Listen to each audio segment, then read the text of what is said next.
Good evening, passengers. In observance of St. Patrick's Day, when we reach cruising altitude, all passengers 20 years and older will be served a complimentary pint of Guinness. And as always, please observe the no smoking signs. We've only had one conversation, but I can tell we're going to be lifelong friends. I tell you what, the 20-year-olds are excited. I was going to say they are. If I was still in sophomore year, I'd be pretty excited to hear that over the PA. Oh, yeah. It's a St. Patrick's Day tradition. You can be one below the limit. That even seems conservative for them. Mm-hmm. You guys go to any parades this past weekend? No. Are those big for St. Patrick's Day? Yeah, there used to be some nice parades. And yeah, when I was in school, St. Patty's was all the rage. Mm-hmm. Oh, yeah, right? Yeah. I was really? there. Oh, yeah. I remember when we first started the T-shirt company, like, so many bars would make St. Patty's Day. Like, I'm like, like, how do you spell that? P-A-D-D-Y-S or P-A-T-T-Y-S? Is no, it when you Patty's abbreviate it, Day? I always spelled it with the D. Yeah, St. Patty's. Patties or patties? With the T. Right, but some people say St. Patty's Day. Is there like a... Tisha was telling me like there's a bar, like a famous bar in New Orleans or something that's... I don't know. No, it used it's out to of my be, wheelhouse. It used to... I'm Italian. Yeah, man. I don't know. St. Patrick. Do people still pinch others for not wearing green? Is that still a thing? Don't come near me. Yeah, my wife did, and I'm not wearing green. I pinched my wife's hiney today. Okay. She had no, my God. I feel like that might have just happened anyway, to be honest. I don't know. She says, if "Get away from me, you she was wearing green. I regret asking that question. Oh, they're funny questions. They're questions. No, I agree. That was good, Diego. I know. That's good. Yep. No, the chase is still alive at my house, you know? The chase. Oh, my gosh. Good. Don't let the flame die out. Keep yourself young at heart. That's right. That's right, brother. Yep. Nothing wrong with that. Your green Dolphins hat makes me think you're wearing a Jets hat. Oh, it is officially St. Patty's Day with 2 D's. I just looked it up. P-A-D-D-Y apostrophe S. See? Is there any players left on the Dolphins? They just traded Waddle today. I know. They got rid of Tua. Yeah, they scored, though. They got a first round, fourth round. Wow, from someone Denver. that they'll probably mess up. Great. No, yeah, probably. They got a new coaching staff. Give me a break. All right, let's settle in now. All right, I'm in. Oh, we starting. Woo woo. I'm excited. We all are.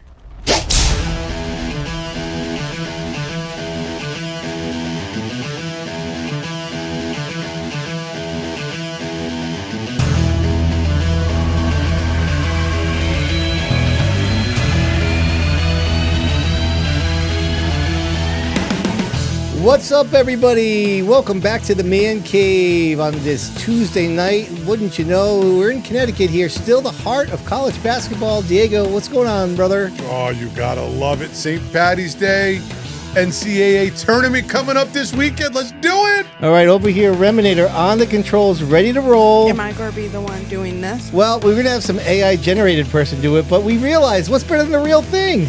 Yo! It's a beautiful Tuesday. I'm here with my boys. Let's do this. All right, my man Rob's down in the bullpen, never letting you down with that fro. Aloha, Mr. Hyde. What up, everybody? Your man Rob back in the house. St. Patty's Day special. Have some festive decoration next to me. Had a little bit of Remy's Guinness. All right. Let's knock off one more week of the offseason here, shall we? All right, and our man Bonssa, as usual, over there at the news desk. Where's my super suit? Coming up, the offseason has passed for pass, and the Monaco Modify's newest announcement gets straight to the point. All right, we'll get back to you there in a little bit. Diego, in case you were wondering... Well, let's start the insanity. I got all wrapped up in our pre-show conversation there. Diego, like I said before, UConn, once again, the ladies, I mean, they're really good. I think they could make... I think the ladies could go into the WNBA. They could. And make the playoffs. Yeah. Honestly, they're that good. They're really good. Yep. Yeah, they haven't lost. What are they, like 60 games? Or is it 30, 40? They haven't lost since last year. Yeah, I forget what the win streak is. Some ridiculous yeah. number. And then the men, I think they lucked out with the 2 seed because they got stomped by St. John's. And St. John's, I think, was a 5 seed. They kind of got screwed a little bit. St. John's, there's not a crying lot of... for them, but, you know. No, listen, that whole bracket, I don't know if anybody's watching. I know there's a lot of race fans on here, but if you look at any brackets, that East bracket is tough. Woo! Yeah, it's tough. Duke, Ohio State. I got to tell you this real quick because I'm a basketball fan. I'm a UConn men's fan. Yep.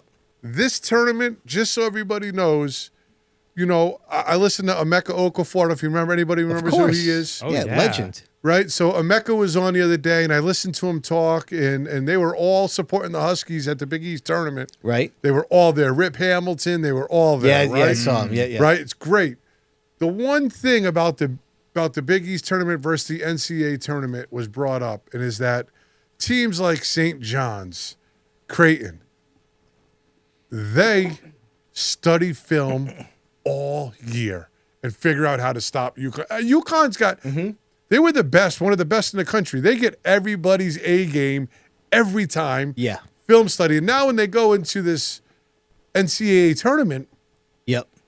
they got I feel like they got an edge. Yeah. ESPN's gotten them going deep because of that, just so you know. Yep. All right, so listen, we'll get back to racing here, but before we do, we want to set a record here today, Diego. Let's go with the quickest time in the show that we have started a segment.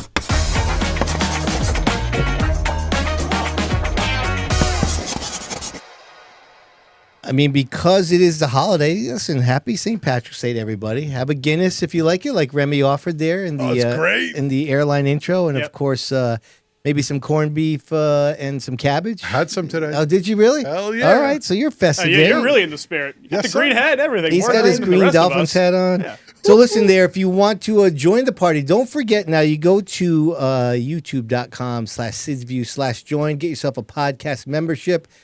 We've upped the game this year. Like I said, we have over 100 videos already in the members only playlist. We add a new one every Thursday just for members. And this year, not only can you participate in the Who Won the Week segment that we will be debuting, we got to wait a little bit, right, Diego? We got to get the local scene up and running. But we also have a new one ready to go. Let's hit it.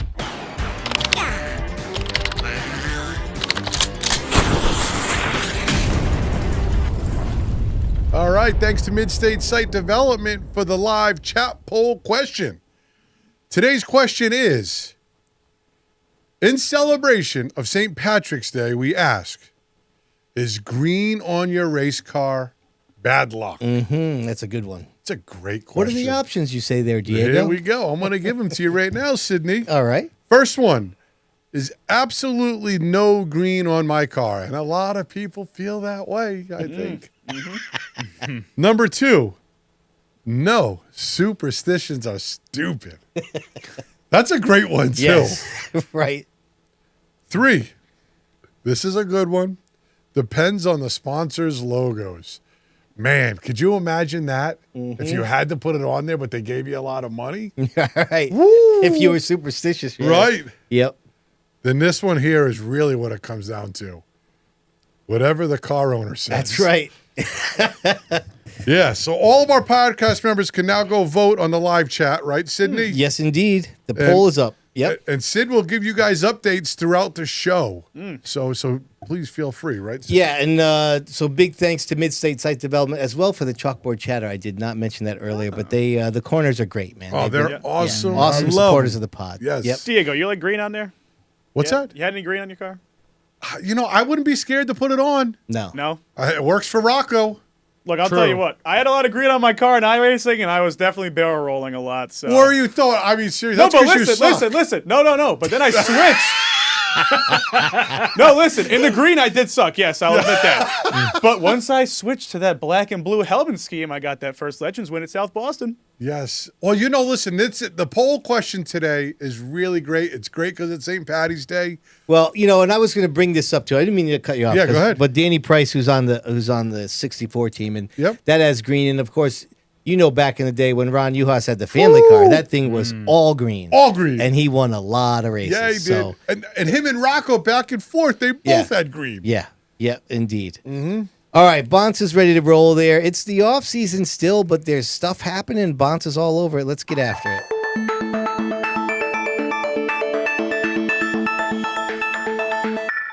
Now that we're done debunking stupid stitions, let's get going with the Dale Hedquist Motorsports weekly update.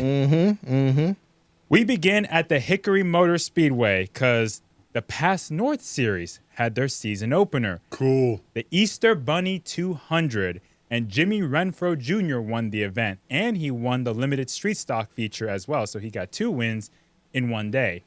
And I think one of his cars, he had to get a new engine like 2 or 3 days prior to the event. There was the like night water. before. There was Wow. water leaking out of the engine. They had just gotten, I believe, from the dealership. So they had to contact whoever they got it from or somebody near them and get a new engine. But I'm not sure if that was for the pass car or the street I stock. think the street stock, if I was reading the post right, I think something happened technically. They wanted them to change the motor. They got a motor from a dealership, put the motor in, and then it started leaking water. Yeah. And the dealership brought them another motor. I mean, you want to talk about 3 engines in 2 days. That's a lot. But I'm going to tell you this. Jimmy Renfrew, that boy is no joke. Oh, no. My man will chew the steering wheel out of a car and chew off to your back bumper. He's that competitive when you're racing with him. He's aggressive. Oh, and yeah. He's not afraid to give it all he's got. Right. Now we're going to go to Spring Sizzler news because 2008 Daytona 500 winner Ryan Newman has entered the 54th running of the Spring Sizzler. It'll be his first attempt at the greatest race in the history of spring. That's a pretty big cool. one. And he's teaming up with Doug Dunleavy in the 88 car. Really? Yep. Yes. Man, I wonder who's crew chief in that car. You know, that makes so much difference in those cars today. You know, you've seen Ryan in the 4. Yeah, it's all the difference. It really is. Yep. It really is. But it's great to have Newman back. I Yeah. agree. I mean, it's a 2008 winner. And my first thought was should have been 2020. But then, yeah, something bad happened.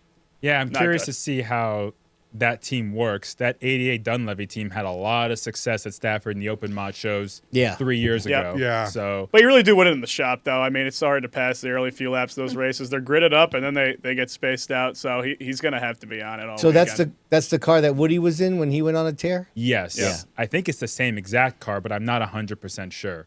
But that's Doug Dunleavy's owned that car. You know, when he was there last year, Ryan Newman, I think it was last year, that Wednesday show, Failed to qualify. Yeah. couldn't even Yeah.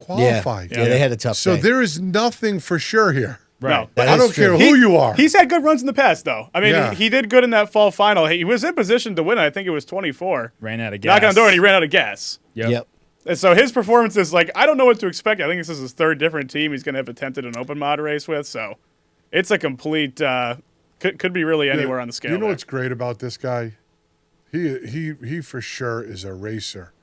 You know, he from Cup when it was time to hang it up. I don't think he probably really wanted to, but the writing was on the wall, and I'm not sure about that. But he's just continued on racing modifieds. I mean, I love this with both him and Bobby Labonte. right? Yeah. That's the modifieds is where they've found to go have fun after their Cup career. I think Right. it's great. Same I here. love it.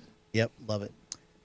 We're going to stay at Stafford because 10-time Stafford SK Modified winner Corey DiMatteo announced that he will no longer be racing weekly at the half-mile oval this season. There's no official announcement regarding who will take over the 11 SK Modified owned by John Hummel.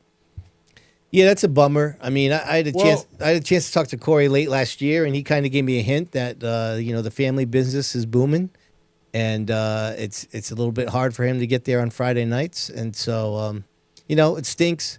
I hope the Hummels that car comes back because that's to me that's a legendary car. That car goes back to like the freaking 90s with Eddie Jr. driving it. So, and I'm sure that they will, and I hope that we see Corey at some point. I think he's a racer at heart, and I would just hope that at some point maybe we'll see him back doing something else, maybe some tour mod stuff where it's not the weekly grind. But a little bit of a bummer not to see him there on a weekly basis. I can't imagine him, honestly. It was a tough year last year for Corey.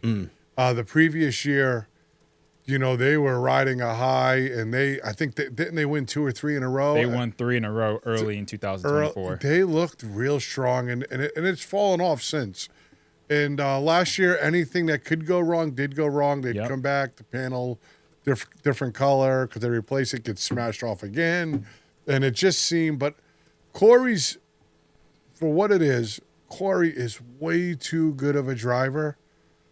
I suspect you will see him more in something else. I don't know him like that, but I could see him possibly doing some open stuff or getting back to the roots of his own stuff.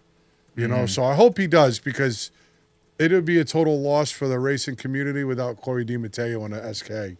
And he worked well together with Flemke and Hummel. Like, Oh, that yeah. was a really good Oh, team yeah. for 4 years. Our man Kenny's off in the chat again. Oh, yeah. Rattling off every green race car he can think of. And they're all winners. Good We job, got Kenny. you, Kenny. We got True, you. that is true. Travis Downey. I mean, it's not all green though. Maybe it wasn't enough to really All right, do it. I'll give you all green. Saunders Boys and Tom Butler. Let's move on. Wow. All right. Jason Raymond. Yeah. There you go. True. Back to back. Now we're going to go to the New London Waterford Speedbowl, where they made a revision to their 2026 Saturday division schedule, cutting 4 late model features from the season's events. That means the late models will have 14 features instead of 18. Now, this was at the behest of the late model teams, it seemed like. They were requesting this, or at least the majority. Gonna play something stupid. No, go ahead. Well, I mean, I'm sure you guys want my input on it, right? You damn right, wise ass. Well played. I'm going to say this. At this point in the game with the Waterford Speedbowl, this is just what it is. If I was running the place, I would for sure be working with the race teams to try to make it as successful as possible.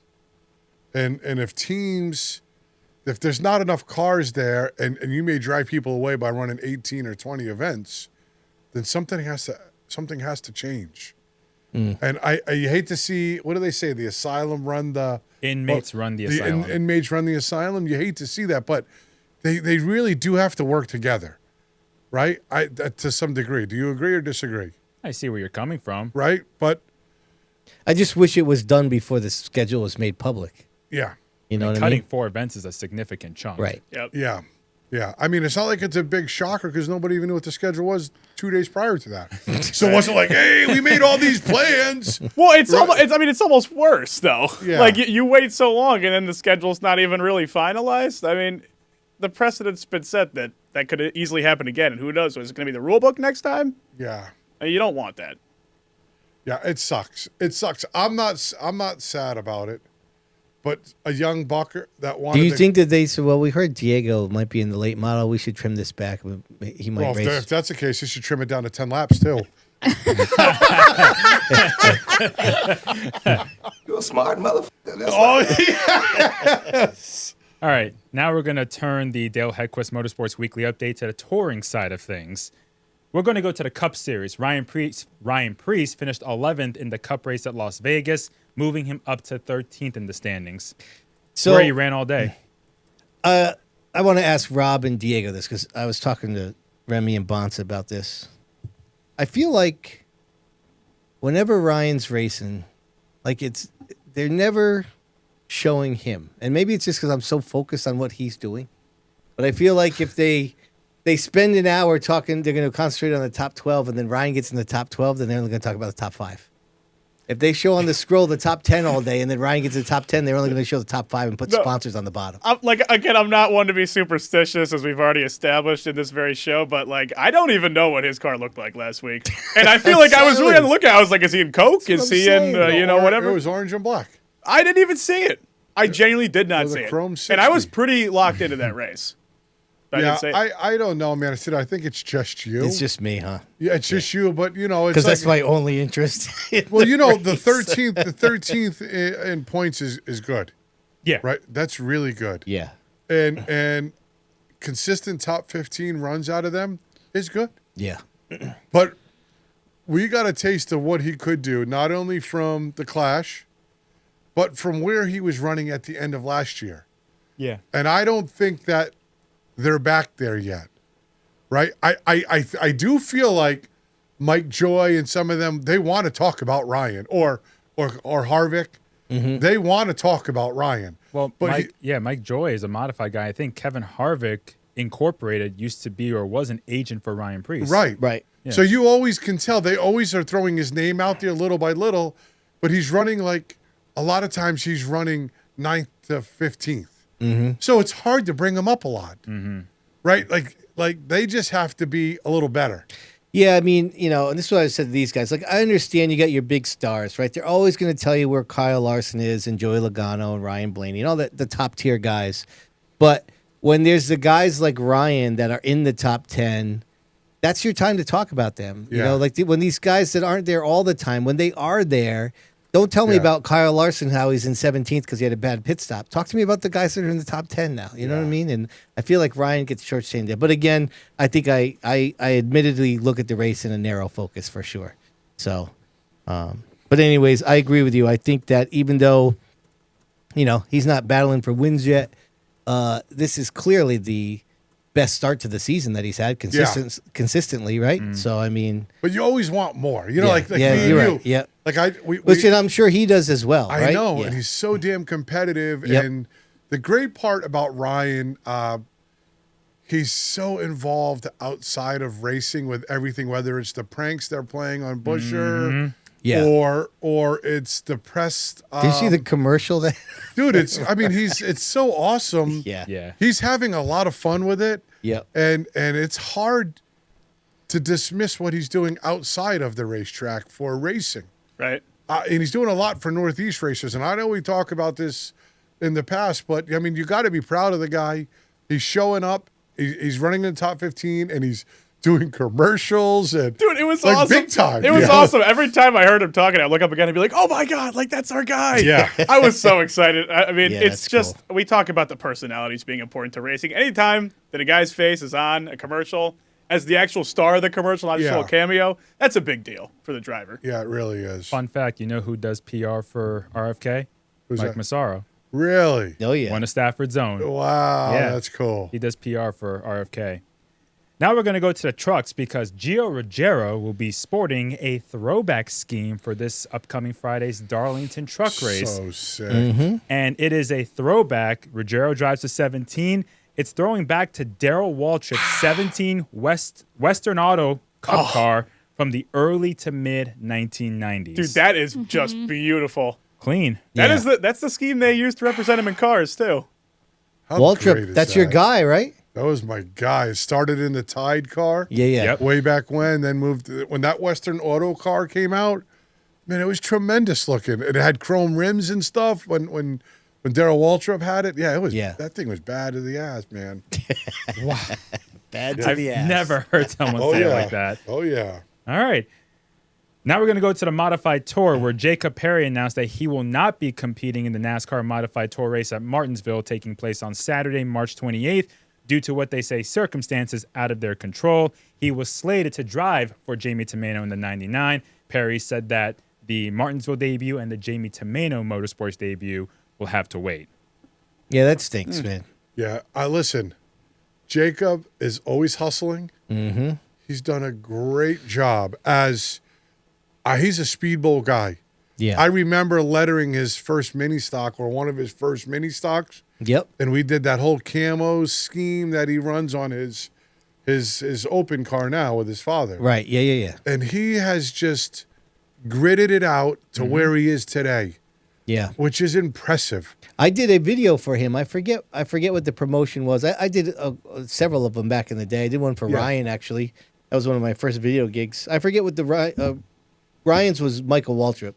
And he actually had to back out of it because he got his first gig wherever it was. I forget. Anyways, Jake did something similar. To your point, he was always looking to market himself and put himself out there. And just a really unique career path. And just a bummer that this didn't work out. We don't really have the details as to why, but also a bummer for Tomeno. I mean, they had the rough New Smyrna and split with Sammy, and then this happened. So, yeah, hopefully we'll see the 99 back out. Listen, I'm going to say this real quick too because we brought him up. He's been impressive. Jacob Perry. He won a championship on the MRS. Yep. And he went up in Stafford, and multiple times he showed up and ran really well with just him and his father. Mm-hmm. And so everything that has happened for him has happened because of a lot of hard work that they had put in. And I just wanted to address that because they deserve that credit for even this potential ride at Martinsville, from their little mini stock team at Waterford to a potential ride down there with one of the greats of Jamie Tomeno is truly remarkable. So, and he races anything and everything that he can race, from dirt to asphalt. Yeah, he does. Yep. Very good. Now, this is some big news. For the first time in their history, the Monaco Modified Tri-Track Series will be having a point fund for the 2026 season. USNE Power and Union Insurance Group will be sponsoring the $50,000 point fund that will be distributed to the top 10 teams in the final point standings at the end of the season, $11,000 going to the championship winning team. USNE Power is also introducing the USNE Power Energizer Zone, highlighting the top 5 in points after each event. The team that's in the top 5 in points for the most weeks during the season gets an extra $2,000 bonus. Director of Series Development Rene Dupuis called the point fund an important milestone for the Monaco Modifieds. Yeah. You got to hand it to USNE Power. Huge. Yeah. I mean, they got their hands in everything modified related. Yo, those They're guys all are over it. crushing it. I agree. And Union. You get a sponsorship to put up that kind of dough. Right. It just solidifies what that series is, man. Yeah. These people are coming in with big money because they see the marketing value, right? Obviously, and the big teams that show up for that series, like look at my shirt, my man, Mr. McKennedy.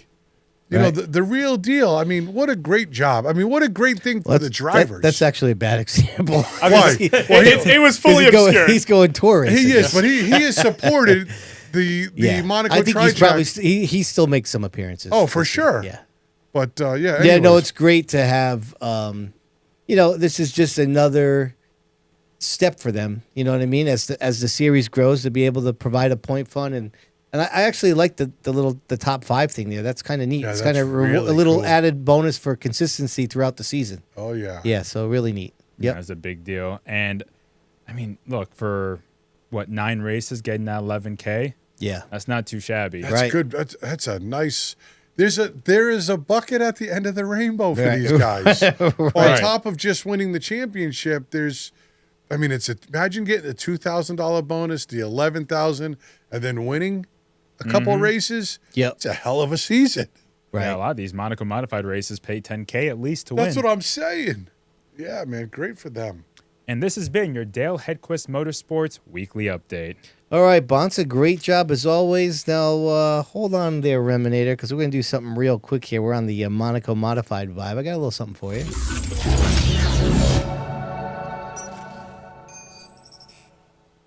Diego, our friends over there, Preferred Fabrication, they're dropping the stat. Ready? Love them. We're going to put this in quiz form, I think, for you, okay?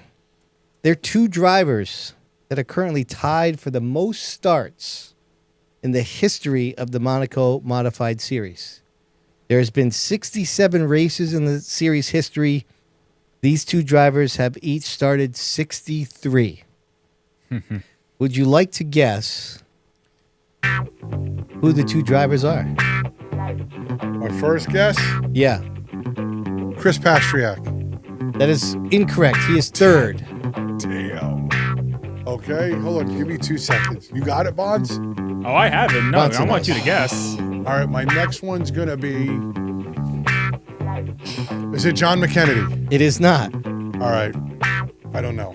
Wow. Wow, not even one. Yeah, those are terrible guesses. Good job. Your answers are Matt Hirschman. Oh, my God. And Woody Pitcat. I should have known that. Well, that might be true. So I should have think, known that. yeah, that's a bad job by you. That really was.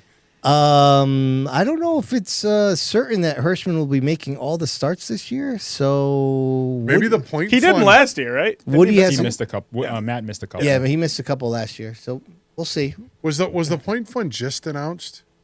Yes. Yes. So, that may influence some guys like Matt Hirschman now to run. But I know they're running the tour. Yeah. Right? He's said that also. Correct. Do any of their races... Well, they had the conflict there on Labor Day, but that now switched. it's pushed a day later. So, you still got to make the commute from Oswego probably the following morning straight to the Speedbowl, but you could pull it off. That's not bad. Yeah. So we'll see what happens. All right, Reminator. Now it's time to get ready. It's the Waddell Communications Nostalgia Nugget.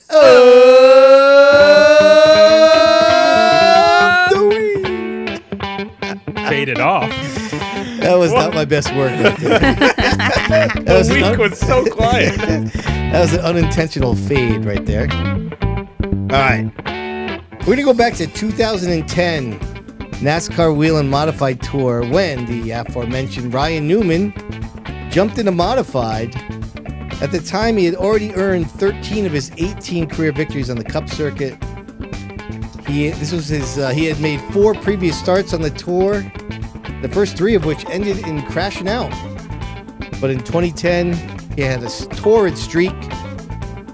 He won all 3 modified events that he entered that year, and won the pole award for both of them at Loudon, and then also won at Bristol, arguably the 3 biggest races of that season. The following year, he won at Loudon again, but got DQ'd in post-race. And then he won again at Bristol. So 4 out of 5, and would have been 5 in a row if he didn't have a little mishap there in the tech. So I got some. So actually, what I wanted to mention here was, surprisingly enough, although Newman has continued to dabble in modifieds, he has made at least 1 start on the tour in every season since then. So that's like 15 years, except for the pandemic year, 2020.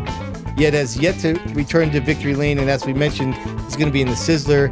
He's made some appearances on the Modico Modified series, and so I'll give you some photos here. Go down victory memory lane if you don't mind. Oh, this is from June of 2010. His win over at New Hampshire. This is 2010 over at Bristol. And this was before Tech at Loudon the next year. I very well might have been at that. Oh, is that right? Yeah. Yeah. Okay. So. And then this is at Bristol the following year. And that's Justin. I believe that's Eric Beers up top. Yeah. In that 45 car. So. Yeah.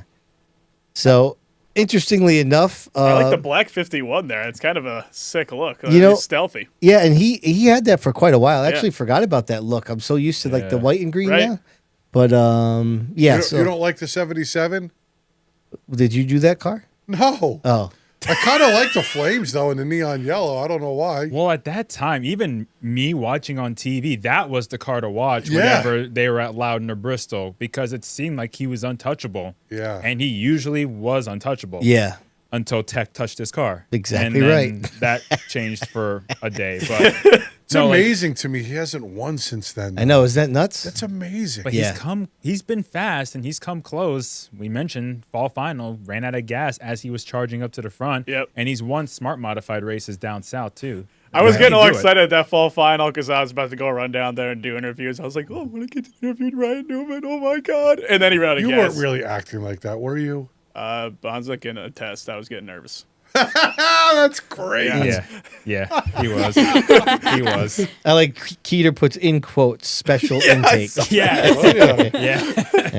It's tough to read his because of all of Kenny's comments, but I deciphered it. All right, back down to you it's there, like Morse.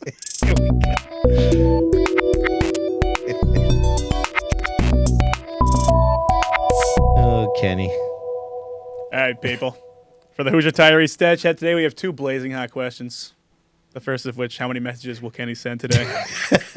My gosh. No, I'm sorry. I'm sorry, Kenny. I really am. Mm-hmm. The first, how important is a standalone practice day in the Icebreaker schedule with car counts expected to be 8 to a dozen cars per division?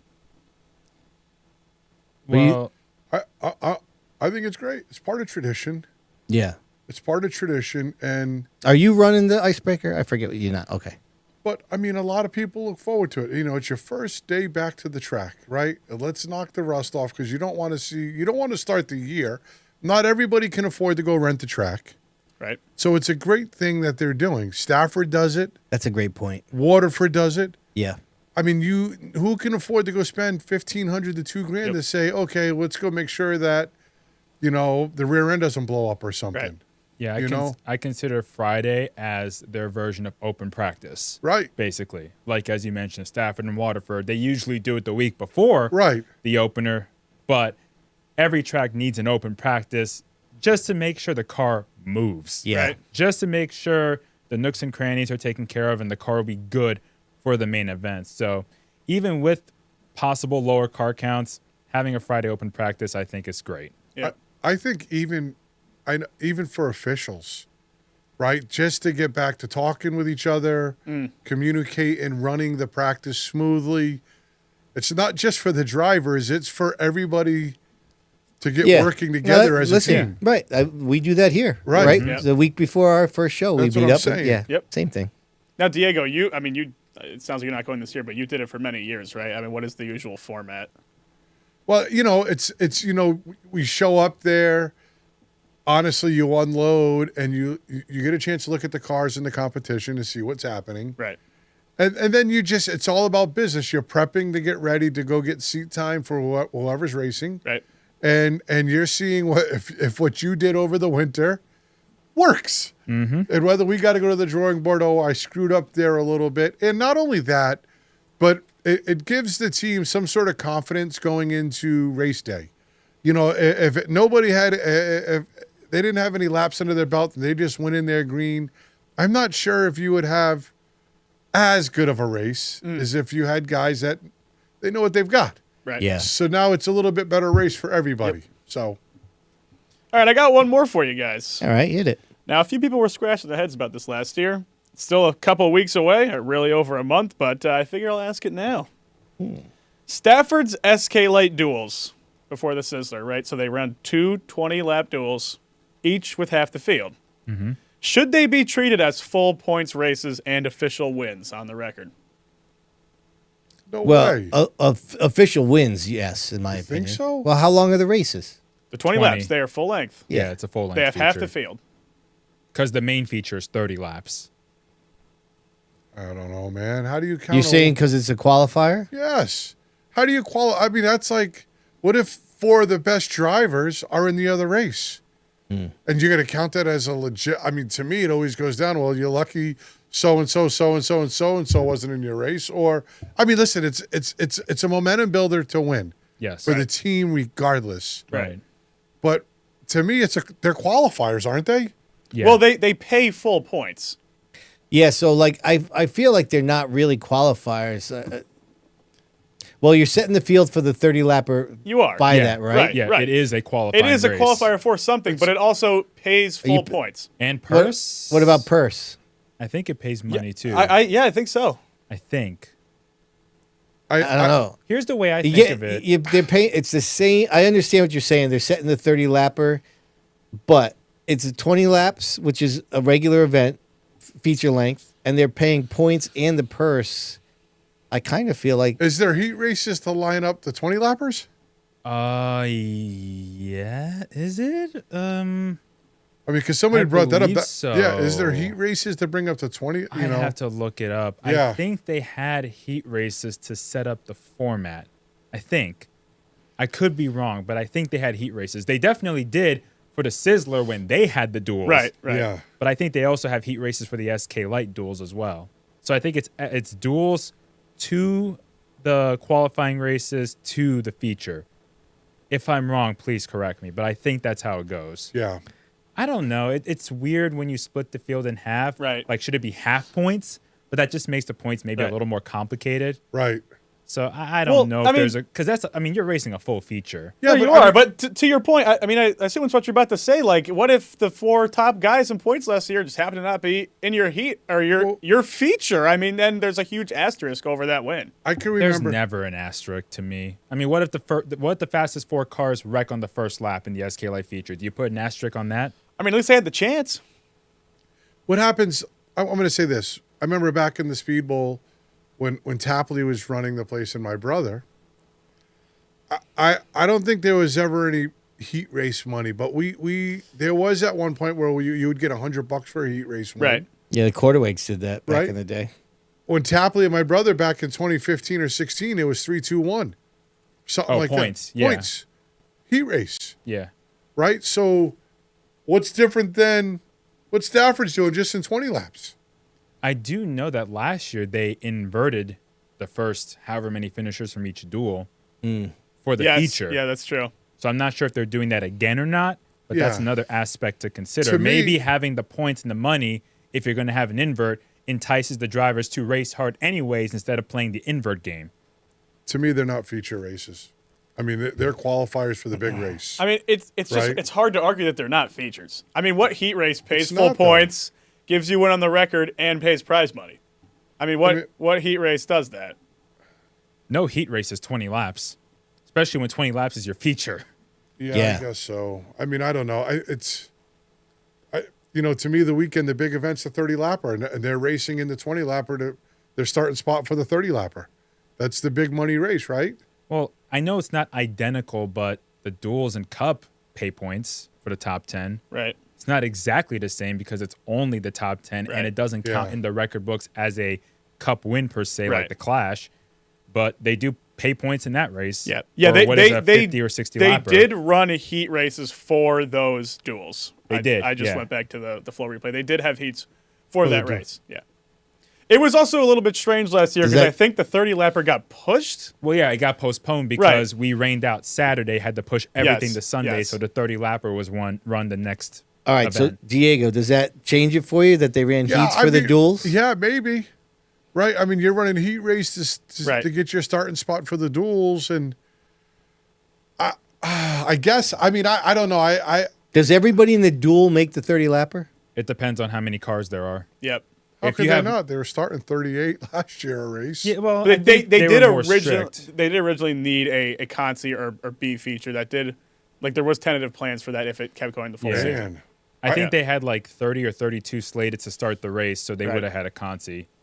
man, I don't know if that counts as. I mean, if you're running heat races to It's start, a great question, Rob. right. Good Man. job by you. Oh, Rob. thank you. Is it though? Is it really a feature? I mean, I think the only knock against it Jeez. that you can really put into paper is that you're not feeling, the full might of the field. But on paper, once So- you get to run it, the length, it is a legitimate Right, feature. length, When it's 20 person points. cars it's a driving, feature. that's a feature. But because it is you're qualifying for another event and you don't have everybody in the field, makes you kind of Right. lean the other way. right. You scratch your head over it. Yep. Do those wins count in the record books? They do. Okay, but the preliminaries from the Wednesday Modified Masters event, those I don't think count. I for don't think wins. those paid points, though. No, they didn't. They were Right. 15 lap Right. preliminaries, Yeah. but they didn't pay points, Right. and I don't know if they paid money.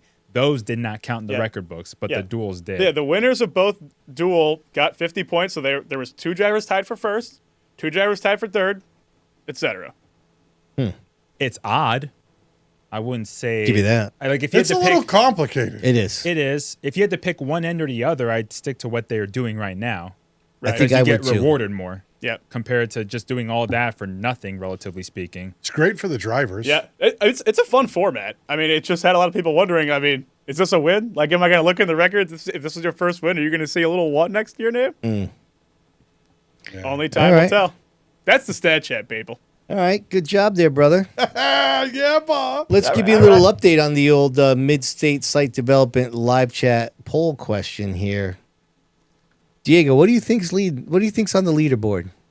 Nobody right now is absolutely no green on my race car. That's what they're voting for. You're saying that's what they are voting for? Yes. No green on the car? Yep. That's in last place. It is. Yeah. No, the superstition is stupid is atop the leaderboard at 41%. Whatever the car owner says is in second with 28%. Depends on my sponsor's logo is third at 19%. And absolutely no green on the race car is only a putrid 12%. Hey, that's Good. about That's about kinda as good as my surprising. pick'ems. That is accurate. Yes, indeed. All right, let's carry on.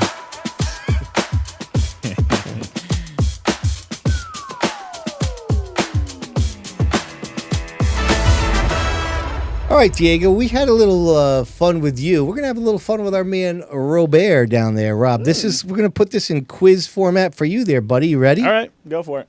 All right. Our main man, Giggity, Sean Gaedeke, he was recently crowned the Rookie of the Year in the late model division at the Speedbowl, an award he also won in the Street Stocks in 2016. Do you know who the first person in Speedbowl history was to accomplish that feat? Street Stock Rookie of the Year. What you talking about? Street stock and then late model Rookie of the Year.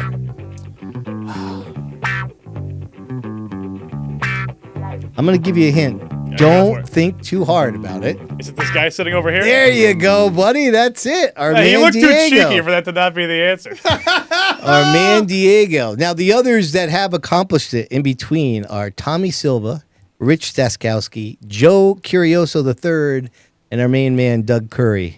Oh, that was gonna be one of my. He's picks actually right the there. most recent before Gaedeke. And here's our man Gaedeke. Then and now. And Diego. You remember that hat he's wearing there on the left side? That is the original Vault Productions hat. Oh, You yeah, remember it those is. back in the day? That's Diego. No, that's Hey, guys, at it again. Guys, I can't see without my glasses.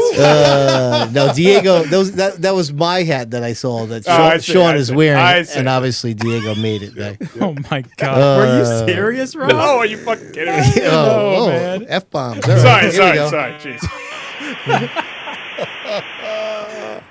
What's your record for consecutive questions asked? All right. Another segment here. Ed Marcel, Firewood and Land Clearing. Viewer mail. Thank you, guys. All right, then. What do you got? We got a question from Anonymous Smith. Anonymous Smith. You ready for this? Anonymous Smith, Anonymous I've never heard of that guy before. Well, hey, this is what happens New here. viewer. It says, "Dear Sid's View crew, I have seen many midweek reels where the host of the show participates in 90s music trivia. Oh, that guy's good. Of course he does. Yes, he does. Loves it. Right? He seems very proud when he gets them all correct. But how would he fare with music from beyond the 90s bubble? I believe you get your ass kicked saying something like that. Big fan. Keep up the great work. Yep. This is the best fun. Diego for president. Oh, God, that would be Wow. terrible. That would be I'll be terrible. out in the streets with a picket sign for that, honestly. Who else is on the ticket? I mean, come on. Well, How would you fare? not too good. So we, we're going to have some reels that will show that in the, if you're not aware with our reels, we actually got some dedicated days now, right? Mondays are Music Mondays. Oh, yeah. And Fridays are our Friday funnies I with love our those. kids' views Yes. animations, where we intentionally make the AI make us not look the same. Yes. But yeah. So I have readily admitted that I am really good at music trivia until about the mid 2000s, and then I go just directly off the cliff. Right. So we had some fun with Bonssa and Remy, and we'll probably have some reels. I did not fare very well, but I surprisingly knew a few. And I think Bonssa will tell you I had some really bad guesses. Oh, Wouldn't you say, you Bonssa? actually did it. I didn't know that. Yeah, you want to Wow. know the truth? He sucked. Okay. He was horrible. I mean, he was beating around the bush with it, but yeah. 2 is I a was kinda- generous amount. Really? He was really, really bad. You're good at generous the can you 90s, be? though. 2000s is my 2000s, jam. yeah. I was good. I mean, Remy could tell you I was really good in the 2000s. Sid was god awful. He Now was wait a the minute. worst. Just for the record, it was more than 2. I was going to say 2 is generous. I Might mean, not how, have been 5, but it was more than 2. how generous Wow, could 2 be? 3. Wow, what a big deal. It was. Let's just No. say he deserved a little humbling. You know, True listen, story. I'm going to be honest. It is impressive the amount of music that you guys all know with the bands. And, you know, like I listened to 80s on the way in. Yeah. And what's the song I brought up? What's the? I'm a man eater. Oh yeah, Hall and Oates. Yep. Yeah. So on the way in, that's what I was. I had 80s on Pandora. Oh, ripping- so one of the songs I had never heard before, but I knew the sample, so I gave him the old song that they sampled. Which is classic Sid. Yeah, I got what half, else would I I got half expect? credit. On Yeah, that. yeah. No, you got no credit. No I'd give him a credit. half point on that. Yeah. Oh, yeah. Reminator, you got something to say before Diego does his next question? Absolutely. If any of y'all have any questions for us, please send it at sidsviewpodcast@gmail.com. Thank you. Back to you, Diego. Thank you, Rebby. All right. All right. We have another one here. Are you guys ready for this one? Always. Hey guys, I'm a big fan. Sending this email early just so I don't forget. Mm-hmm. But in honor of Sid dropping the Monahan Brothers segment video, which was cool, from the Speedbowl doc this week, and since Diego wasn't interviewed for the documentary, I would love to hear what Diego's thoughts and feelings were on becoming the first driver in Speedbowl history to win in all 4 main divisions. Oh, and nice, Sid doesn't watch the Truck Series. They are in action Friday, March 20th at 7:30 on FS1. That's from our one and only. Right. Yes, that's from our one and only Rich Keeter, who has made his way down south to flag the trucks or a technical inspector, all that other good stuff. So, and he reminded Sid again in the chat tonight. He's looking out for you, Sid. Yeah. What about trucks? Right. Yep. So, anyways, back to I appreciate the question because, honestly, this is no poke at you, but sometimes I feel like, the Speedbowl has been such a huge passion and part of my life that I may not have accomplished some records that maybe others have because I chose not to be camped out in divisions.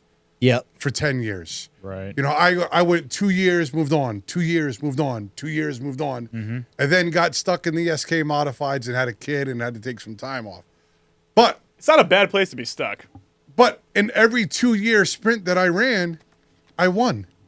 Yeah. 2 years, won. Yeah. And I'm talking back then, the street stocks, there was 30 cars.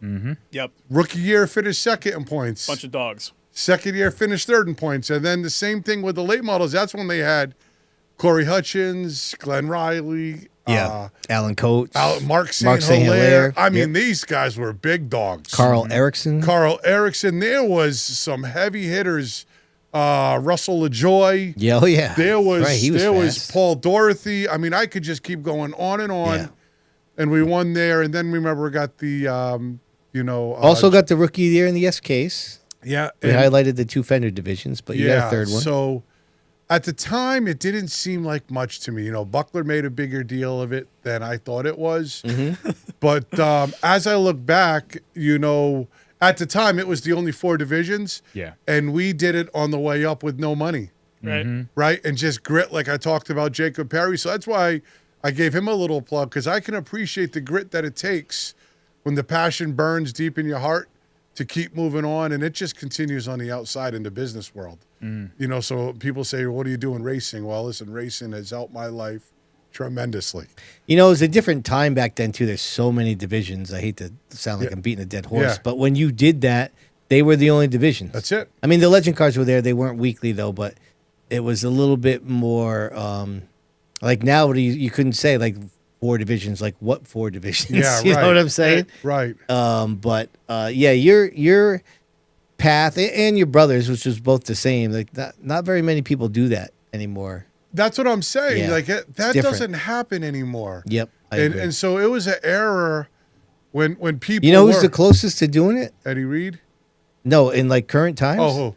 Doug Curry. Oh yeah, Doug Curry. Yeah. No, Doug Curry. He's for gone sure. from minis to streeters to late models. Yes, Yeah. and if he were to get in an SK and knock, I remember my brother. He's the only one that tied me. Yeah. In that, and because it ate him up, that I had something. Because listen, it's everybody knows, and your documentary there, Ed Pulio and them all said it right. You want him on your side, but you don't want to be racing against him. Because, correct. Yeah. He is brutal. Yep. And but it was something that I had over my brother for a while. Yeah. And this little bastard went back down and got in Kenny Catula's car and won, and he didn't do it very nicely. Yeah. He had half the field pissed off. They all wanted to fight him. He sure did. But to him, all that mattered was that he tied my record. Yeah. And so it's fun, something we got to do. So, Rich, I appreciate the question, and thanks for the love. And that was another segment of Ed Marcel Firewood and Land Clearing viewer mail. Keep sending them in, baby. All right, good job there. Let's carry on. It's time for the brackets. Our friends over there at F&M Electrical Supply, round 3 of 5. Let me tell you now, before we get started, there's 8 matchups that we have, and 5 of them finished 3-2. Right.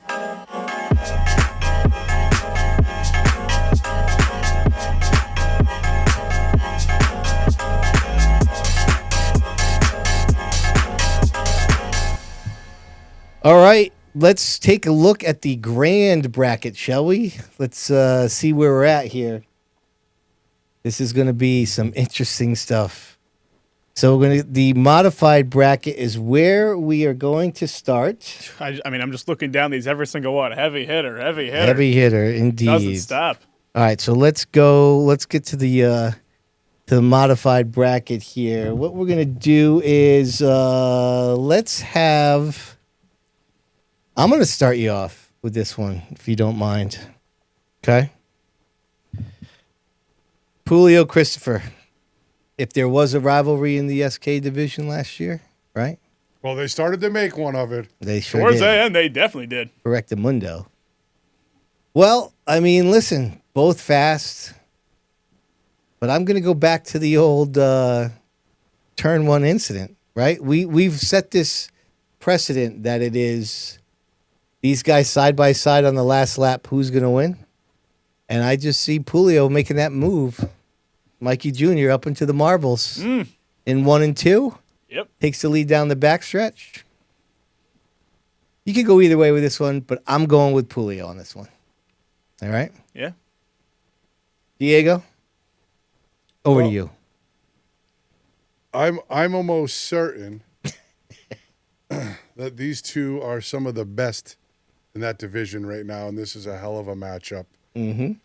And that race that they put on at the end of the year was quite spectacular. And I love JP and all, but I think this one I picked Mikey Christopher. Okay. Wow. All right, 1-1, Reminator. Over to you. See, I was going back and forth on this. Having a really hard time. And the thing is, they're beating and banging, you know? Mm-hmm. Julio's the hothead Italian in my view, right? Yep. But just a little bit of senior was in his ear, giving him that extra okay. motivation. All right. Wow. Being like, I have to win this. And Christopher won. So. Okay. Huh. I like the logic there. That's a Well, unique that- perspective. Yeah, very well done. Rob, 2-1, MC3 as Diego likes to call him. MC3. Yeah. I was thinking about maybe I should call him MC2. Yeah. It's too late. That's worse. It also doesn't sound good at all. Okay. All right. I'll give you my story here. Now, Remy, it's going to be a hard act to match because I was very compelled by that. Right. And this was, I honestly think, one of the toughest. I mean, we've seen Mike Christopher get to the national scene, but John Julio was with him right there the entire year. Beat him out in the SK Championships, right? Sid talked about that late year anecdote, but you know what I see? That Casella 80 finish. You know who came out on top of that one? Oh, yeah. Mike Jr. Wow. So he gets the win. I screwed it up by Bonsa. I should have sent it to you so we got a little bit more No, of you're a good. dramatics there. But Bonsa did pick. Go ahead. Well, my argument, you mentioned the Casella 80. It was a great finish. It stung for JP. And he made sure in his mind that he never forgot that night again. Because that was probably the toughest loss he had ever taken. Yeah. At least to Stafford. Yeah. And he has a way of remembering that night. And he used it as motivation for the rest of the year. So I thought, JP and Christopher go mano-y-mano. JP has learned about Christopher and the moves he can make. He's not going to let him buy this JP time. is a hell of a student of the game, man. He is. Yeah, that was a sad night for Yo, JP. I mean, only in part because not even 5 minutes after getting out of the car, I'm in the pits yelling at him, JP, you just lost me the Pick'ems lead. Yeah, he's nasty. That probably though. didn't help. JP He is was nasty. he was that hurt him, like not like deeply, but like he was stung. That's a heavyweight bout right there. All right, let's go on to the next matchup here. Let's bring the old bracket back up there. So we got the Bulldog against the Pride of Italy. Both coming off 3-2 wins in the previous round. Reminator, ladies first. What do you got? Me? Yeah. Thank you. You're so sweet. So, I was thinking about the years that Eric had under his belt, Mm-hmm. and I went with Eric. Okay. Nice and simple that time. Yeah, I thought that was going to be a 3-act story. Right. Bonssa, over to you.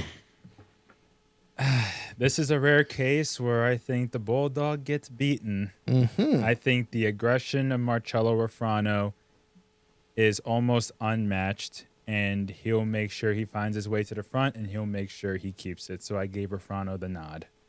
All right, 1-1, Rob. Down over to you there, buddy. Man, listen, I gave Refrano the edge in the last round against Keith Rocco just because and they're both aggressive. I thought Refrano one-upped him in that aspect. But, I just can't help but picture the Bulldog walking around. He's got them shades on. He's cold, calculated. I just think he's too crafty. Marcello, yeah, he's got the dog in him for sure. But the Bulldog, I think it's going to be impossible to beat. I gave it to him. Okay. Bulldog. What's the count? 2-1 Bulldog. Over to you, Diego. Listen, I love the Bulldog. His wife, I love her even more. She's great. Kids, what a great story over there. But Marcello, woof, a little temper on that little bastard. Oh, man. He's a ripper. That's true. And I think it got the best of him this time, so Eric Burnt came out. Oh, all right. So Burnt gets the victory. I went with Eric as well. So let's look at the...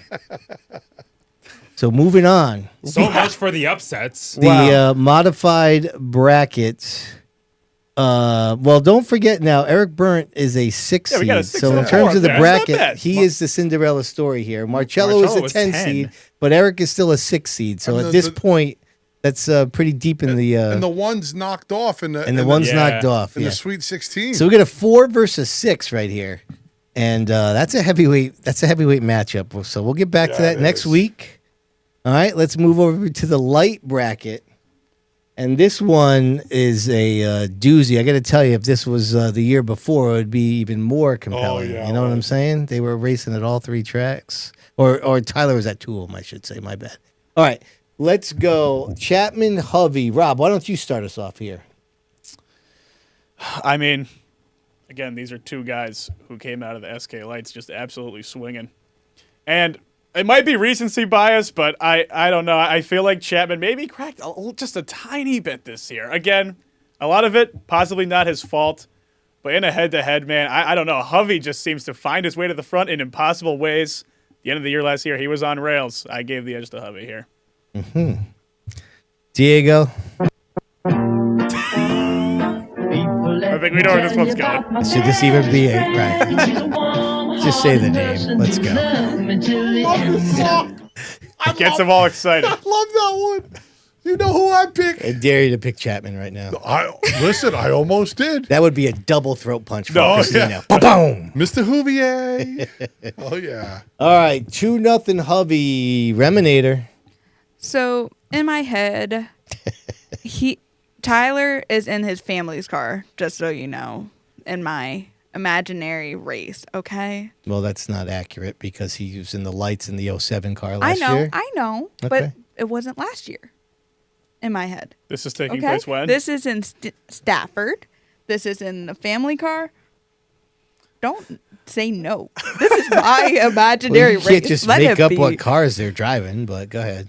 But that's how it happens. Anyway. Hubby's trying to beat and bang, move him out of the way.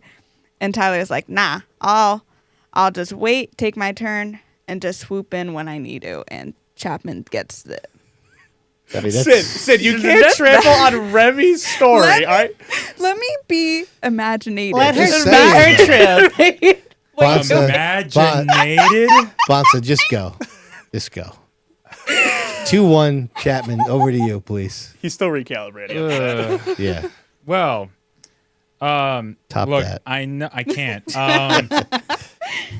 I know Chapman didn't have the car to stay with Hovey all season at Waterford last year, but if he did, when Tyler and Nick were even head to head, I felt like Tyler had the edge more than Hovey, so I gave it to Tyler. All right, 2-2. Over to me. Put it on. Nope, I'm not playing any songs. This is important. I can't be distracted. As he's on the verge of laughing. I mean, listen, this is a heavyweight battle, right? Two of the best in the SK Lights over the last couple of years. I sat on this one for a while. And unlike Remy, I properly diagnosed the situation.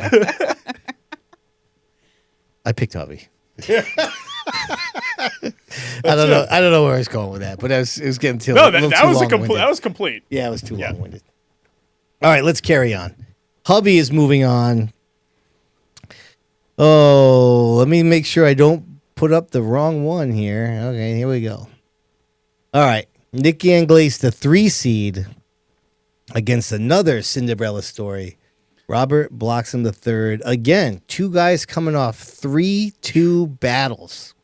In the previous round, Diego, go. UCONN. Seriously, That's right? what I took. Yukon, baby. Bonssa. It's not about UConn, but that works. No, Nick is aggressive, and he's also become extremely methodical. He's going to be lethal. I gave Nick the nod. Yeah, I'm with you, Diego. We're in Yukon country, right? baby. How can we not pick the Yukon car? That's This right. is March Madness for crying out loud. Yeah. So that's 3 for the win, but Reminator, what'd you have? This was hard. Oh, is that right? Yeah, but I still picked Nick. Okay, good job by you. Rob, what do you got? Well, I picked Nick last time. I said he walled someone. Bonza didn't seem to like my reasoning. I still picked him this time, but I just want everyone to know it's for one of those cool and collected passes that Nick Anglace is known for. Jesus, okay. All right, so moving on to the light final here. Nick Hubby versus Nick Anglace in the Yukon car. It's fitting that Anglace, with a 5-0 sweep even, fitting that the Yukon car is still alive here in the Elite 8 is what we call it in college basketball circles. Nick and Nick. Let's move on to the Pro Late bracket. Very Seekonk heavy bracket right here. Of course, Jake Johnson's representing Thompson in the bracket, but he's a Seekonk guy at heart. Let's do that first pairing there. Dave Darling versus Jake the Jet. Where are we going to go? Rob, why don't you start us off here, bro? I mean, besides Pulio and Christopher, this was the hardest pick for me. It really was. Especially considering that Jake Johnson has shown his versatility in so many cars. But looking at this exclusively as a pro late bracket, I had to give the edge to Darling. I mean, he's just nonstop on it. Okay. Darling, over to you there, Reminator. Man. See, I still see Jake being aggressive while driving. And he just moved Darlin out of the way for the win. Did you have him driving a modified or actually a late model? Oh, okay, just okay, chillax. They were driving their street cars. She gave me the chillax. Oh, I yeah, like that. we were in go-karts at Seekonk Grand Prix. Ice cream trucks. All right, I'll go next. I picked the 9-time champ. Heavyweight battle. I don't really have any super in-depth analysis other than I picked Dave to win this one. So 2-1, Darling. Over to you there, Diego. You know, I haven't picked Jake yet. Yeah, what the hell? Wow. I haven't. What's up with that? Even though I have the utmost respect for his ability to win races, and wherever he shows up, he's fast. And Dave Darling has been tremendous. But if I had to put money on the line right now, it'd be with Jake Johnson. Okay, I like that. Bonsa, you know what that means. I'm the tiebreaker. 2-2 tiebreaker to you, my friend. This was a tough one. You can't go wrong with Dave Darling being a 9-time champion. You can't go wrong with Jake Johnson's accolades. I mean, Dave Darling's done about anything you could do in a pro stock at Seekonk. Jake Johnson, Monaco Modified winner, Legend Car winner at the Bowl, Legend Car champion at Seekonk, late model and pro stock winner. What about Snowflake? At Seekonk, and the Snowflake 100. And he can drive aggressively in anything. Jake Johnson is moving on. Oh, all right. The Jet making it happen. Okay. Number 1 seed out. Another 1 seed bounce. Jeez. Okay. Now, let's go. Charlie Rose, who is on fire here with a 5-0 win going up against the rowdy one, Jacob Burns. Let's see where we want to start this off. Bonssa, back to you. Start us off. This was a good one, but let me tell you why I chose the person I chose. Now, I've mentioned before that Charlie Rose proved to come in clutch when he needed to most. With the playoff format, which is kind of like a tournament, it has bitten Rowdy multiple times, and it's going to bite him again in my eyes. So I gave Charlie Rose the move. Ooh. He's moving on forward. All right. Diego, what do you got? Oh, I love this guy. I love him. His intellect and everything and what he says is so good. It almost has me convinced that I should have picked Charlie Rose. But guess what? I didn't. No, of course. Yeah, that's it. I picked the rowdy one, bro. That's your biggest problem. You don't listen. Well, he listened. He just didn't agree. He sold you on it. All right. So it's the rowdy one for you. Yes, sir. All right, Reminator. I also went with Rowdy. Oh, okay. Rowdy Burns 2-1. Well, listen, I kind of heard Bonsa's logic before the show, and he convinced me too. So that's where I went. I went with Charlie Rose. Charlie Rose. Oh, it's tied up? Tied up, down to Rob. Well, Rowdy Rose. Let me rewind the stream a little bit here. What do you got? I look at these two names here, right? You got to take a look at them to really get the He's too much. little bit of The palate. what? Look at him licking his lips and stuff. This is unbelievable. Now, one of these guys, all right, if I saw his name on the roster, I'd be scared. Right? I'm thinking like young Mike Tyson, right? If it wasn't in cars, he'd bite your ear right off. Right? If I was in the field in any car and I see Jacob Burns on the roster, dude, I am freaking scared after his year last year. I gave it to the rowdy one. Wow. Okay. His analogy is awesome. A young Mike Tyson He biting might your bite ear off. All right, so we got Jake the Jet against Rowdy Burns. That's a good Squaring one. off Yep. in the pro late bracket. One more to go. Yo, listen, that's like a rightfully so matchup. It is. It really Right? is. I mean, like, Yeah. seriously. Two Heavyweights. drivers who can drive well in many different cars. Yes. All right, last one. Absolute doozy to square off here. Aaron Plemons representing the Speedbowl Hacks versus Travis Downey representing the Stafford Faithful in one of the more intriguing rivalries of the past season. Yeah. Let's see here. How do we want to do this? I'll start you off. Why not? Listen, both these guys, tremendous. Could have gone either way. I think Aaron's got a little bit more of that aggressiveness. I mean, they're both aggressive drivers. I think Aaron's got a tick more than what's needed here in the old March Madness bracket. So I gave him the nod. All right. So let's kick that over to Rob. Why don't you go next, bud? I mean, I give you guys a lot of pretty interesting mental gymnastics for some of these, but this is one of the cleanest cut in the whole bracket. I mean, we watched it play out, and it was quite the dogfight. Ultimately, Downey came out on top. I've seen him do it twice now. I gave the nod to Downey on this one. Okay. 1-1. Over to you, Reminator. Okay. So, they're both starting last in the street stock feature. All right. Plemons is going to go first in front of Downey. Something's going to happen. He either gets a flat tire or someone tries to slam into him because he's a Waterford guy. So I went with Downey. Oh, okay. 2-1. Over to you, Diego. I'll tell you what. Mm-hmm. This is a hell of a battle right here of two awesome street stock drivers. Travis Downey has back-to-back years come back with the championship. It's just really hard to do, Yep. right?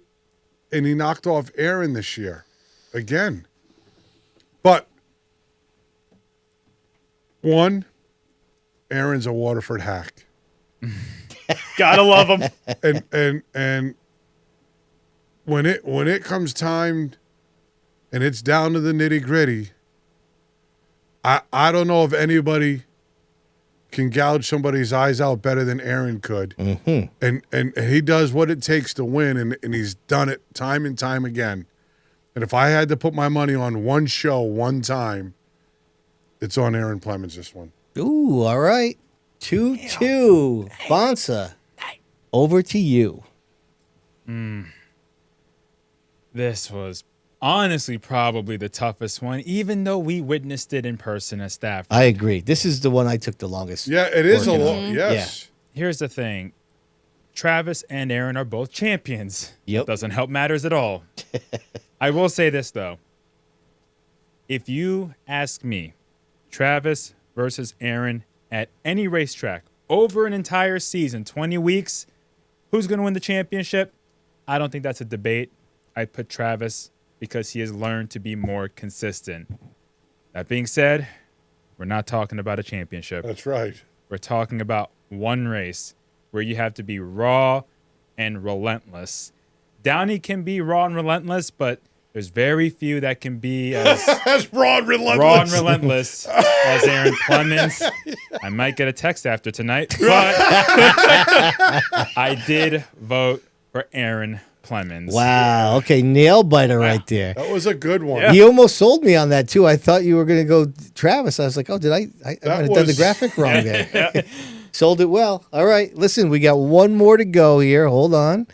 Let's get this graphic back up there. Okay. RC3 versus the Seaconk two-time defending champ, Adam Petty. Oh, Diego, what do you say? You want to start us off here, Chief? Yeah, listen, I am a big fan of both of these guys. I haven't got a chance to watch Adam Petty as much as I would like to, but I think he's a winner. He always shows up when it's time. I love RC3.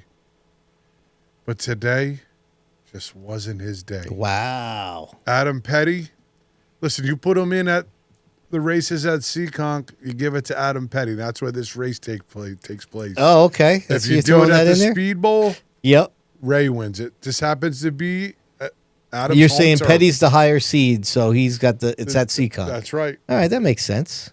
Reminator, what do you got? So, this was hard for me. Can tell. But the thing that kept me, the reason I chose this person, to me, yes, he's always up front. But, even if he starts in the back, somehow he still shows up at front. And that's why I chose Adam Petty. Well, listen, this is all very disappointing. Why is that? I mean, I went with my man RC3. Oh, he is nasty, bro. I mean, what is it, 2-2? No, it's 2-1. 2-1? That 93 was on fire. I know Petty's the real deal. Yeah. But, if anybody's going to be a sportsman in a mini stock, it's going to be Ray in that 93. That's for sure. I brought the madness. I went with RC3. Rob, what do you got? Now, he did have a bounty out for him, all right? Let's give him some credit. How many guys True story. had bounties with the freaking dart over his head on a wanted poster? Not many. Okay, but I do believe that if Petty was given the chance, he'd be able to claim that bounty. I went to see him at Sportsman. We've told this anecdote every single round I've picked him. Because I picked him all along the way, but I've told it every single time. But I'll say it one more time for good measure. God, those sportsmen at Seaconk are a freaking madhouse. And I think he gets through the field better than almost anybody. I think he beats RC3 here. All right. Wow. Bonssa, real quick, what'd you have? Petty. Petty as well. So 4-1. Hey. Wow. So we got Adam Petty versus Aaron Plemons. That's a good fight. That's heavyweights right there, dude. Woo! Heavyweights. All right. Aaron's got massive fights all the way through. No, I mean, if that played out in real life, they'd come back with roll cages. So here's the big bracket. The Elite Eight. We're going next week. Mike Christopher Jr. versus the Bulldog, Eric Burnt in the modified bracket. We got a pair of Nicks, lightning fast in the light bracket. Nick Hovey versus Nick Anglace. The Pro Late, Jake Johnson versus Jacob Burns, couple of Jakes.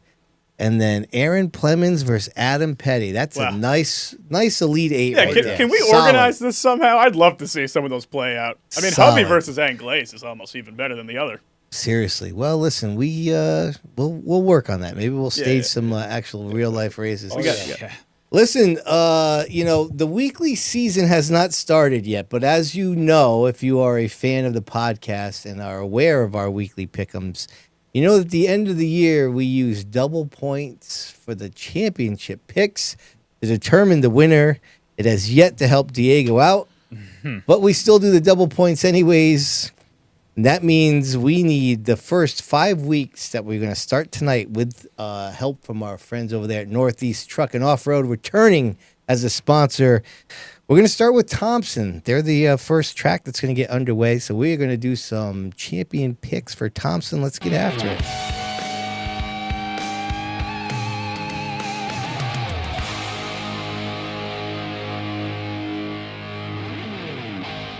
All right, so I don't know about you guys. You might have had to do some research, send some texts, get some messages. I was very limited on that. I went straight freestyle, and we'll see what happens. Now, Rob's the defending champ. Does that mean we let Rob go first? How do we want to roll this? Make him go last. Rob, we'll let you have the. What would you prefer? I would love to go last, man. Last, okay. Yeah. So that means we'll go in inverted order, which means Diego. Hell yes. You go first, my friend. Well, I think this year I'm going to turn it around, to be honest. Oh, listen, we'll look forward to it. That's not going to be as much fun. This is the only way you're first. Yeah, seriously. Okay, so am I running down my list? It's like golf scoring. Yeah. Diego wins it. He talked over my soundbite. Yeah, I didn't know it was coming. What are you, fucking stupid? Huh? Okay, you may continue. Okay. All right. So I did do a little digging. I tried a little bit here. Yeah. The problem was the rosters I don't think are true. Mm-hmm. Because there's only rosters are tough. Sometimes people just reserve car numbers. That's right. Right. Only I mean, Walt Hovey's on every single car. Seriously, Walt. When's the last time you raced? The 16 Walt Hovey is on every single division. He's going for the gusto. I'm like, well, hey, who's Walt? That's like I remember Dale Holdridge. He bought the number 28 until he was like 80 years old. Yeah, man. I'm like, damn. Well, 604s is probably going to be no secret here, and I need to get as many points as I can. I wasn't sure. Mm-hmm. I wasn't sure what everybody was doing. I know one thing. Am I playing music right now? Well, I know one guy that keeps showing up there every year. Okay. And that's Todd Owen. Okay. And so it's hard to defeat him. I'm taking Todd Owen. All right. The late models, if this guy shows up weekly, it's over. Mm-hmm. It's Jake Johnson. Okay. Okay. SK Lights, I'm a little torn up here. I picked this guy last year. I keep pulling for him year after year. And the Serve Pro number 15. Mm-hmm. Johnny O, baby. Okay. Come on, man. Yeah. This one here is going to be a surprise to you guys. Okay. Okay. You guys might not know this guy. And I know Waterman's on the list. And Leadfoot Larry Barnett, who's been there for like 173 years. Mm-hmm. Wow. Damn. Okay. But this one belongs to Nick Anderson. Wow. Okay. Not bad. Okay. Bonssa, I'm not Diego. I believe that the hot seat finished in 4th place last year, so you are up next. You got beat by the hot seat. Seriously, right? They were trying to lose it at the end. All right. 604 modifieds, or Sunoco modifieds, because they're running both 604s and SKs. He missed one race last year because of a heat race wreck. Otherwise, I think he would have been up there fighting for the championship. I went with Kid Rock. Keith Rocco. In the late models, it's going to be a repeat in my eyes. Jake Johnson goes back-to-back. Mm-hmm. That leaves us with the SK Lights and then the Street Stock. So SK Lights, you need to stop copying me because I also went with Johnny O. Oh, yeah. I think he'll be fighting for the championship. And then the Street Stocks, they had a rule change, which I thought was interesting. A gear change, trying to close the gap between the open motors and the 602s. But I know somebody who raced really well in a 602 crate type division, dominated that division. He told me he plans to race full-time at Thompson, the Street Stocks, so I'm going to go with it. Ryan Lynham, Street Stock champion. Wow. Really? Mm-hmm. Okay. What the hell? How come I didn't have that intel? You didn't? All right. Remy nipped me for second place at the end of the year. She did? She did. Oh, Damn. you really suck, Sid. I have beaten you thoroughly every year. Just saying. No, I don't try to win. Okay. Well, what are you trying to do? What are you trying to do? That is correct. That has been confirmed. All right. Todd Owen, 604s. Copycat. You ready for this one? Yeah, come on, say it. His name, Copycat. Hasn't been picked yet. Okay. No. Travis Hydar. Hydar. Oh, good pick. The rookie. I mean, he did it at Stafford. Let's do it again, Trav. What do you got? Now, I had Johnny O. And I'm thinking, should I change this? Because I want to be different. But then again, I have no idea other than Johnny O who was racing there. Right. Yeah. And Johnny O's my guy. Sponsor of the pod. Loves to come to the cornhole tournament. It's Johnny O. Don't tell me you didn't. I'm going to take a swing and a miss. No, I just changed it up. No. I have no idea if this guy's running Thompson. Kevin Davis. Oh. Give it a shot. See what happens. Good luck. Right. And then I figured that's a chassis pro car, right? Yes. Todd's going to be there every event. So we'll go with that. And then for the streeters, I don't know if he's going to show up every time. But if he does, he's fast. I figure if he starts off hot, maybe he'll come every week. I mean, every time they race. I'm going with the future Comeback Driver of the Year award for Ryan Waterman. All right. Those are my picks. Reminator, hit it. Okay. Sorry. Everyone likes my little bit of spice, you know? Thank you. So, So you gotta stop. I think it's real every time. It's so good. my 604 pick is Todd Owen. Shocker. Let it be. That's not spice. Okay. That's chalk. The last time I picked him last year, he won, so I'm doing it again. Mind your business. Attitude. Oh, Special attitude. Okay. oh, she's great. Look at her go. Late models. I'm going with Jared Roy. Oh. Not bad. Trying something different. Nah. This one I didn't go different. I'm so sorry. SK Lights, Johnny O. Mm-hmm. And for the street stocks, I'm going Ryan Papacelli. Wow. He's running streeters? Yeah. Yeah. Nice. Wow. Okay. Good job by you. Papacelli. Way to do your research there, Rem. Thank you. All right there, Chirps, down in the bullpen. What do you got? Chalk City. Oh my gosh. Here we go. Todd Owen, Jake Johnson, Johnny O, Ryan Lynham. Bang! Wow. Bang. Okay. I also got some intel from the anonymous source about Yeah. the Lynham thing. So Anonymous City. Who's source. the anonymous source? Bonssa? if I said, would it be anonymous? You know who my anonymous source was? Ryan. All right, let's carry on here. We're about getting close to the end.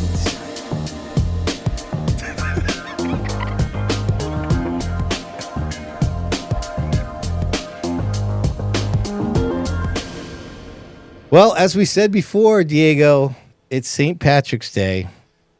I thought for the Pop Culture Minute, we would give you a little background here. You know, it was a religious holiday, St. Patrick's Day, dedicated to St. Patrick, the patron saint of Ireland. It was a religious holiday until 1903, when it became public by the Bank Holiday Act of 1903. The Irish Member of Parliament, James O'Meara, later introduced a law that all pubs be, wait for it, closed on March 17th. Surprisingly, this law stuck around for 70 years until somebody finally realized that St. Patrick's Day is all about drinking, and they repealed the law. Traditional meal of St. Patrick's Day, of course, is corned beef, boiled potatoes, mashed cabbage. This says boiled potatoes and mashed cabbage. Shouldn't that be boiled cabbage and mashed potatoes? I don't know. Anyways, as well as Guinness beer, the shamrock is a special part of the holiday. In ancient Ireland, it symbolized the rebirth of spring. It's also become the symbol of Irish pride and nationalism. St. Patrick's Day is not an official federal holiday in the United States. is widely celebrated nationwide. It's primarily considered a cultural and religious observance rather than a legal holiday that mandates government closures. And you said that you did properly celebrate that? You had some corned beef tonight? Oh, I love it. Yeah, corned beef is good. The cabbage is equally as good. See, I'm not a cabbage guy, but... Oh. The only bad thing about the cabbage, though, is it just gives me a little gas. Oh, like... That's all right. Yeah, I mean, is that really any different than normal? Seriously. You wouldn't even notice. Yes. Let's give the final tallies here. We're about to wrap it up here. We got the votes coming in. You know what? Nothing changed. 39%, the winner. No, the superstition is stupid when it comes to whether or not green should be on your race car. 27% said whatever the car owner says. 20% said it's about the sponsor logos. And only 15% said absolutely no green on the car. That's kind of shocking, right? Yeah. That is. Listen, we got the show done in a absolutely nice, solid, concise 90 minutes tonight. Yes. Well done by us, right? All right, everybody, listen, we will get back after it again next week. Reminator's going to drop that for me. Thank you very much. Follow us on socials. Like we said, Music Mondays. Sid's going to fail at the 2000s music. Friday Funnies. Diego's takes home, brother. Oh, yeah. Thanks to these special sponsors, Mid-State Site Development for the chalkboard chatter and the live chat poll. Dale Hedquist Motorsports, thanks for coming on board for the weekly update. Of course, Preferred Fabrication for the Stat Drop. Couldn't do it without Waddell Communications for the Nostalgia Nugget. Special thanks to Hoosier Tyrese for the Stat Chat. Skankin' LLC for Did You Know? Ed Marceau, Firewood and Land Clearing, thanks for the viewer mail, much appreciated. F&M Electric Supply, March Madness Bracket, thank you. Northeast Trucking Off-Road, one of my favorite things, the pick'ems, and this one happens to be for the champion. Riley Electrical, thanks for helping out with the Pop Culture Minute. Of course, Vault Productions, man, the studio is just awesome, and I love coming down here every Tuesday night. Last but not least, I know I say it every week, but you know what? Damn it, I mean it. We appreciate you guys very much for joining us every Tuesday night, and we look forward to it every Tuesday night. Thank you to all the podcast members and everybody else that watches. Thank you very much. See you next week. I'd like to say a big thank you to Howie Hodge, Fran Lawler, Sean Gadeke, and TK Ray's Photos for the photos tonight. All right, everybody. Next week, we will decide the final four of this year's March Madness bracket. And we will do, let's do some regional series championship picks. We'll do it all again next Tuesday. See you then.